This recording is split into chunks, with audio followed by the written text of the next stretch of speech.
lalpa chati la kanan sange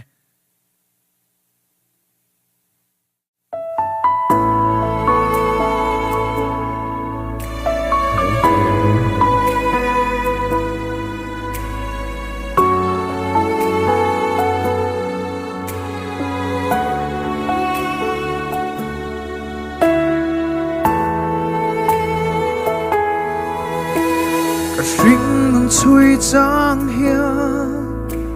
lung mo ya har mangi har sat na le buai na te hia ni tin min hual trina tran pui tu re ngom loang hia thin lung aru trina lalpa be se na ero anung reng Kata lalpa chani, oh kata na chani, kakong tatluang ilang lo mase. Hey hika shereng minen kolchi, angin mangay tuani, kay kata niya lalpa chani.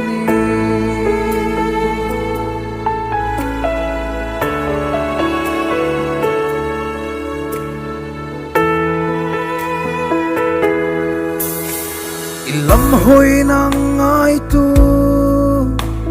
ihoy sa ngay lava imuti tri ni ngay saksi itik sa kansoy tri kay bese tu reng may lohi lalpa ilam kahoy nang matsoan ni kan bese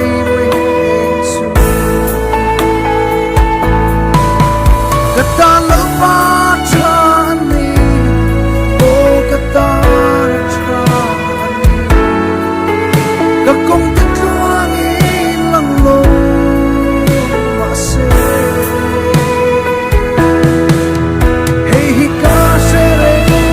minang kolche, nang mangay tuan,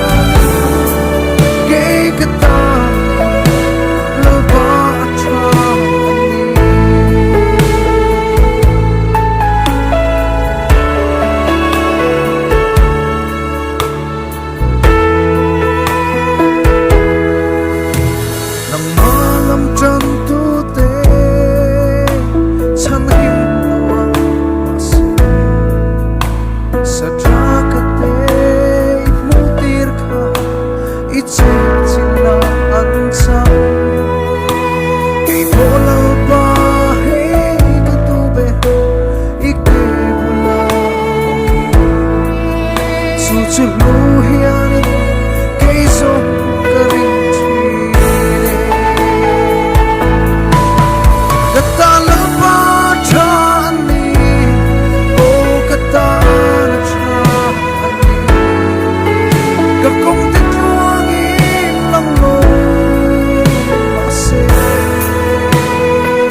Hey hika shereng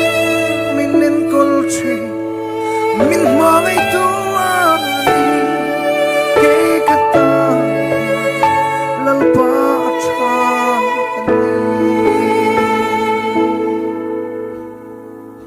Ale lalpa ropui pero se kalome